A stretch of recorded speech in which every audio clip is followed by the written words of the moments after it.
Hello friends, welcome to SM study guru. I M Mansaram Verma और इस video में हम डिस्कस करेंगे साइंस के 25 क्वेश्चंस विद एक्सप्लेनेशन। जिन साथियों ने अभी तक 7 प्रैक्टिस सेटों को नहीं देखा है, सभी सब्जेक्ट के प्रैक्टिस सेट करवाए गए हैं। डिस्क्रिप्शन में लिंक है, आप वहां से जा कर के उनको सॉल्व ज़रूर करें। और इसमें ये 8 प्रैक्टिस सेट है और इसमें 25 क्वेश्चंस आपके साथ डिस्कस किए जाएंगे, तो ये भी ध्यान रखें। सभी के आंसर करने हैं। क्वेश्चन का आंसर आपका गलत हो या फिर सही हो, आंसर जरूर करना है आपको। विद्युत धन परमाणु का गठन करते हैं, फर्स्ट क्वेश्चन है आपका। इसका सही आंसर सभी लोग करें। सही आंसर होगा ऑप्शन बी, यानी कि धनात्मक आयन।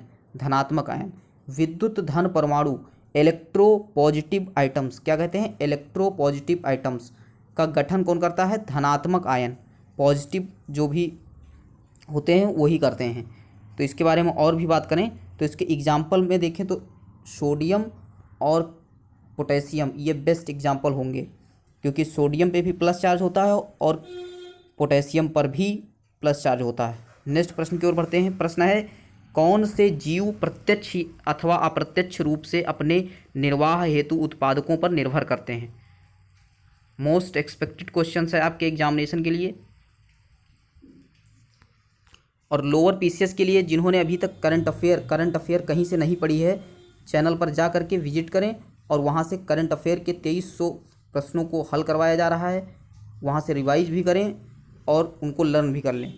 सभी लोगों ने आंसर कर लिया होगा। इस प्रश्न का सही आंसर होगा ऑप्शन नंबर ए, यानी कि उपभोक्ता। उपभोक्ता इसका सही आंसर है।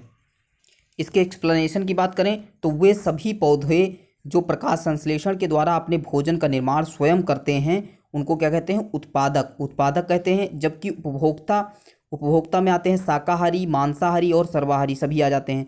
तो प्रत्यक्ष या अप्रत्यक्ष रूप से भोजन के लिए उत्पादकों पर ही निर्भर होते हैं। तो इस प्रकार आपका आंसर उपभोक्ता होगा और इसका एक्सप्लेनेशन हमने बताया। नेक्स्ट प्रश्न है, जीव विज्ञान के पिता किसे कहा जाता है। तो जीव विज्ञान का पिता किसे कहा जाता है, सभी लोग आंसर करेंगे। नेक्स्ट प्रश्न है, आमाशय में दूध का फटना की प्रक्रिया के कारण होता है। तो दोनों प्रश्नों का आप लोग सही आंसर करें। मैं बता देता हूं कि यदि आप ये 10 प्रैक्टिस सेट सॉल्व कर लेते हैं तो मैं पक्का बता रहा हूं आपके जितने भी टॉपिक्स, जितने भी चैप्टर्स हैं सभी रिवाइज हो जाएंगे और आप अपना मूल्यांकन भी कर पाएंगे। तो 78 का सही आंसर होगा ऑप्शन बी, अरस्तु। सभी लोगों ने किया होगा। अरस्तु को जीव विज्ञान एवं जंतु विज्ञान दोनों का जनक कहा जाता है, father of biology and zoology. Next question है, आमाशय में दूध का फटना की प्रक्रिया के कारण होता है। तो इसका सही आंसर होगा ऑप्शन बी, रेनिन। रेनिन जो होता है, दूध का जितना भी डाइजेशन का काम करता है वो रेनिन करता है। रेनिन एंजाइम होता है। नेक्स्ट प्रश्न है, 100 मिली शुद्ध रक्त द्वारा वहन किए जाने वाले O2 की मात्रा सामान्यतः होती है, कितनी होती है। ऑक्सीजन की मात्रा पूछ रहा है 100 ml शुद्ध रक्त में, प्योर ब्लड में। सभी लोग सही आंसर करें। इस प्रश्न का सही आंसर होगा 20 ml। 20 ml इसका सही आंसर होगा। सामान्यतः एक स्वस्थ मनुष्य में हेमोग्लोबिन की मात्रा औसतन 15 ग्राम प्रति 100 मिली होती है। कितनी होती है, औसतन 15 होती है। अब यहाँ पे बोला गया है तो आंसर में 15 है नहीं तो 20 हो जाएगा। 15 ग्राम 100 ml में ब्लड में होती है, तो 1 ग्राम हीमोग्लोबिन में 1.34 ml हो जाएगा ऑक्सीजन। ऑक्सीजन बंधी होती है, कितनी बंधी होती है, ऑक्सीजन 1.34 ml। इस प्रकार 100 ml रुधिर में हेमोग्लोबिन में लगभग 20 ml ऑक्सीजन बंधी होगी। तो 20 ml इसका सही आंसर हो जाएगा। नेक्स्ट प्रश्न है, न्यूटन ने गति की मात्रा का प्रयोग के लिए किया था। तो वीडियो को आप लाइक और शेयर जरूर कर दिया करिए। 81 का सही आंसर बताएं सभी लोग। न्यूटन ने गति की मात्रा का प्रयोग के लिए किया था। तो इस प्रश्न का सही आंसर होगा संवेग। संवेग के लिए किया था। न्यूटन ने गति की मात्रा यानी क्वांटिटी ऑफ मोशन, यहाँ पे क्वांटिटी ऑफ मोशन की बात हो रही, तो क्वांटिटी ऑफ मोशन को संवेग के रूप में व्यक्त किया था किसने, न्यूटन ने। किसी गतिमान वस्तु को में ही संवेग पाया जाता है, ये भी आपको ध्यान रखना है। गतिमान वस्तु में ही संवेग पाया जाता है जो वस्तु के द्रव्यमान तथा वेग का गुणनफल होता है। यानी कि अगर हम बात करें मास और v, यम भी होता है, तो यम इंटू बी इसके गुणनफल पर ही डिपेंड करता है संवेग, मोमेंटम। नेक्स्ट प्रश्न है, जब नमक को बर्फ़ के साथ ठीक से मिश्रित किया जाता है तो बर्फ़ का गलनांक कम होता है, बढ़ जाता है, स्थिर रहता है, अनंत रहता है। सभी लोग आंसर करेंगे। नेक्स्ट प्रश्न है कंप्यूटर से लगातार 3 से 4 प्रश्न पूछे जा रहे हैं, तो कंप्यूटर को भी एक बार आप रिवाइज जरूर कर लें। निम्नलिखित में से कौन सा कंप्यूटर में उपयोग किया जाने वाला एक्सटेंशन का उदाहरण नहीं है? सभी लोग दोनों प्रश्नों का आंसर करें। दोनों प्रश्न बहुत ही इंपॉर्टेंट है, कई बार एग्जामिनेशन में आ चुके हैं। तो 82 का सही आंसर होगा ए, कम हो जाता है। जब नमक को बर्फ़ के साथ ठीक से मिश्रित किया जाता है तो बर्फ़ का गलनांक क्या होता है? कम हो जाता है, यानी मेल्टिंग पॉइंट कम हो जाता है। तो कम को ऐसे डिनोट करते हैं। नेक्स्ट प्रश्न की बात करें तो इसका आंसर क्या होगा? सभी लोगों ने बता दिया होगा। 83 का आंसर होगा सी ऑप्शन, यानी कि फैट 32 ये कहीं नहीं होता है। डॉक्यूमेंट होता है, एक्सेल होता है, HTML होता है, ये इसका यूज कहीं भी नहीं होता है कंप्यूटर में। तो इस प्रकार सी ऑप्शन सही हो गया होगा। ये डॉक्यूमेंट फाइल जो PDF फाइल होती है PDF के लिए यूज़ होता है। और एक्सेल तो आप लोग जानते ही होंगे। एक्सेल है, डॉक्यूमेंट है, HTML है, ये सब। और PNG भी होता है, PNG कंप्यूटर में ही प्रयुक्त होता है।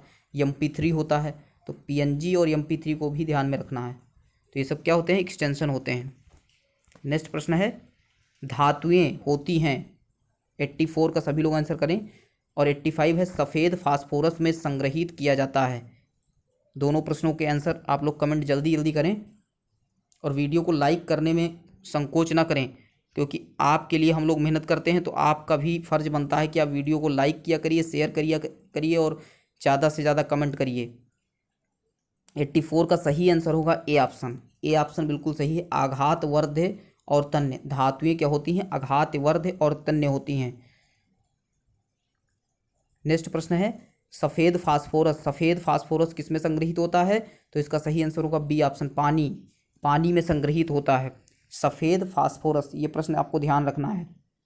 नेक्स्ट प्रश्न है शाकाहारियों को भी कहा जाता है। इस प्रश्न को जिन्होंने पहला प्रश्न सही से देखा होगा, दूसरा प्रश्न, वो इसका आंसर सही से कर पाएंगे। तो ए ऑप्शन बिल्कुल सही होगा। ए ऑप्शन, प्राथमिक उपभोक्ता कहते हैं। शाकाहारियों को प्राथमिक उपभोक्ता भी कहा जाता है। ये प्रश्न हम कई प्रैक्टिस सेट में हल करवा चुके हैं, तो इसके बारे में हम एक्सप्लेनेशन नहीं बता रहे हैं। 97 बोमेंस कैप्सूल में पाए जाते हैं। क्या पाए जाते हैं? तो 97 का सभी लोग आंसर करें। ए ऑप्शन सही होगा। स्तनधारियों के गुर्दे में, किडनी में पाए जाते हैं। वृक्क कहो, गुर्दा कहो, किडनी कहो, सब कुछ एक ही है। तो बोमेंस कैप्सूल स्तनधारियों के वृक्क या फिर किडनी या फिर गुर्दे में पाए जाते हैं। वृक्क मानव शरीर में कौन सा काम करता है? एक्सक्रीशन का काम करता है, उत्सर्जी अंग होता है।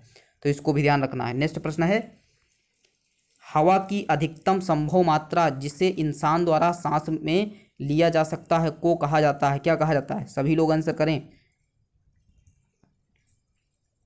98 का ऑप्शन नंबर डी बिल्कुल सही है। जिन्होंने डी किया है उनका बिल्कुल सही है। फेफड़े की कुल क्षमता कहा जाता है।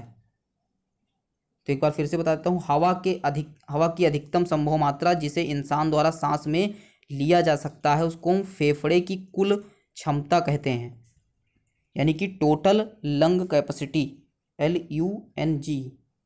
नेक्स्ट प्रश्न है पत्ती के चपेट हरे भाग को क्या कहते हैं? चपटे हरे भाग को क्या कहते हैं? सभी लोग आंसर करें इसका। 99 का सभी लोग आंसर बताएं। गलत सही कुछ भी करें, आंसर जरूर करें। 99 का सही आंसर होगा ऑप्शन डी, फलक इसका सही आंसर होगा। पत्ती के चपटे हरे, यानी कि हम ब्रॉड ग्रीन कह सकते हैं, इसको ब्रॉड ग्रीन कहते हैं। भाग को क्या कहते हैं? लेमिना, LAMINA, लेमिना कहते हैं। और इसकी हिंदी होती है फलक। क्लियर हो गया होगा ये क्वेश्चन। नेक्स्ट प्रश्न है घनत्व की SI इकाई। सभी लोग बताएंगे आंसर। घनत्व की यानी कि डेंसिटी, तो डेंसिटी का मात्रक बताना है आपको। सभी लोग बताते रहें। 10 प्रैक्टिस सेट सॉल्व करने के बाद आप बहुत ही कॉन्फिडेंट अपने आप को समझेंगे। तो इसका सही आंसर होगा ऑप्शन ए। ऑप्शन ए बिल्कुल सही आंसर है। डेंसिटी का जो SI मात्रक होता है, SI यूनिट होती है, वो होती है किलोग्राम मीटर माइनस क्यूब। ये होता है किलोग्राम पर घन मीटर, इसको भी हम कह सकते हैं। तो पर घन मीटर होता है, किलोग्राम पर घन मीटर। तो ऑप्शन ए सही होगा। नेक्स्ट प्रश्न है, जब एक वस्तु को तल से सीधा ऊपर की ओर उठाया जाता है तो उसकी, ऑप्शन से लिखे हुए हैं, सभी लोग आंसर बताएं।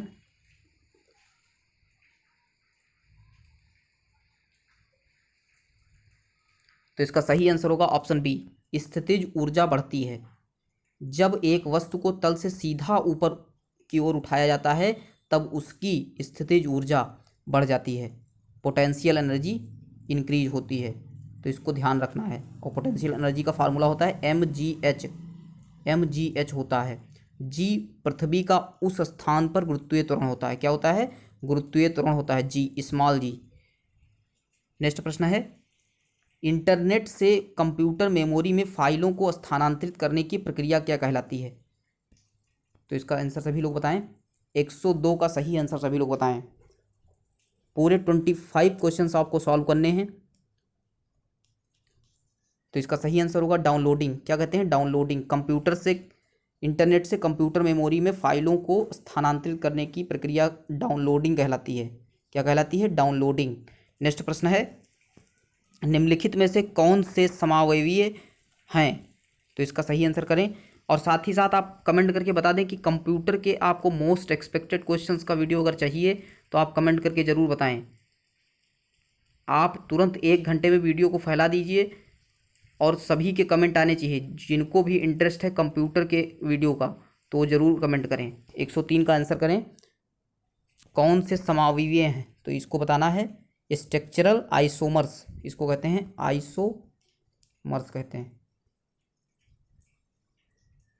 सभी लोग आंसर करें। 103 का ऑप्शन डी सही होगा, ब्यूटेन और आइसोब्यूटेन। ब्यूटेन और आइसोब्यूटेन इसका सही आंसर है।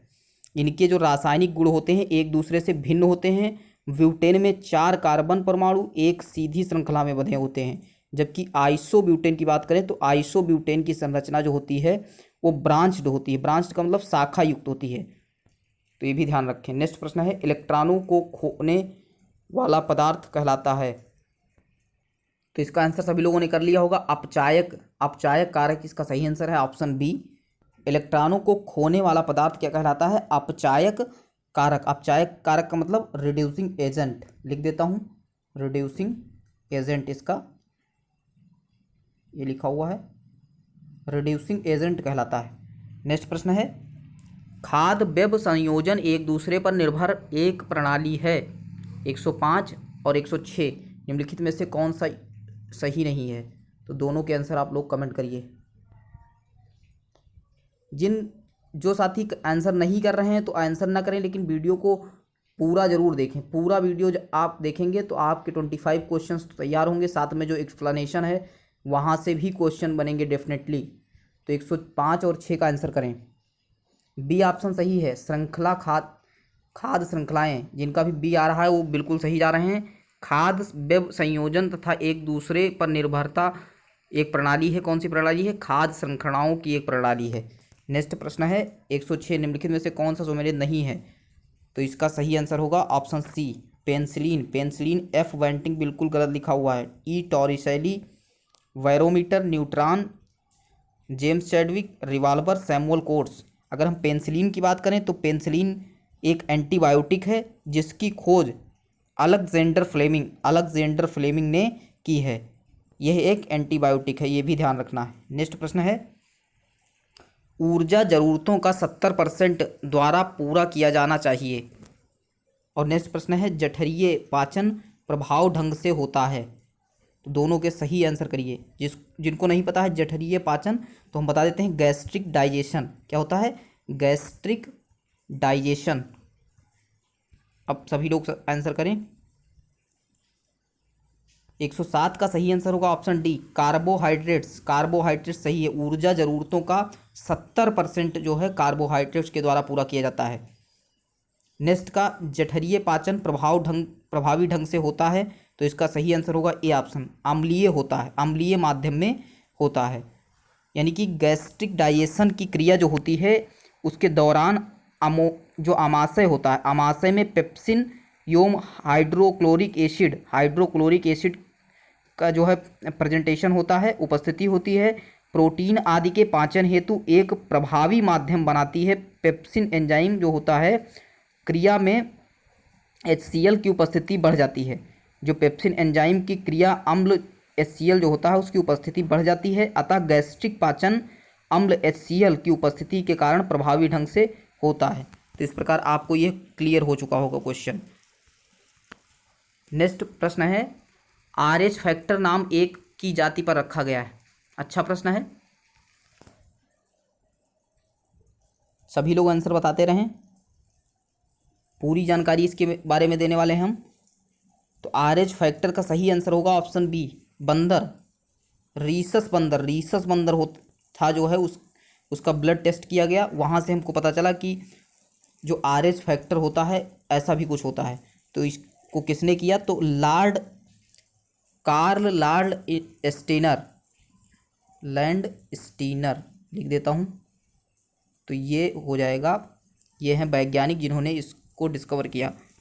लैंड स्टीनर और विनर भी हैं, दोनों वैज्ञानिकों ने मिलकर के इसकी खोज की है। तो विनर और लैंड स्टीनर ने 1937 में रीसस बंदर की प्रजाति थी उस पे किया, इसीलिए इसका नाम रखा RH फैक्टर। तो ये भी ध्यान रखना है। नेक्स्ट प्रश्न है, और इस वीडियो का लास्ट प्रश्न होगा। तो कंप्यूटर का वीडियो जिनको भी चाहिए कमेंट करके बताएं और इसका आंसर बताएं। मीटर जो वाहन की चाल मापता है कहलाता है 110 का सही आंसर सभी लोग बताएं। इसको कहते हैं स्पीडोमीटर। क्या कहते हैं, स्पीडोमीटर, यानी कि ऑप्शन नंबर ए बिल्कुल सही आंसर है। जिनका ए आया है बिल्कुल सही जा रहे हैं, और ऐसे ही हमारे साथ बने रहिए। हम मिलते हैं नेक्स्ट वीडियो में, तब तक के लिए धन्यवाद। जय हिंद, जय भारत।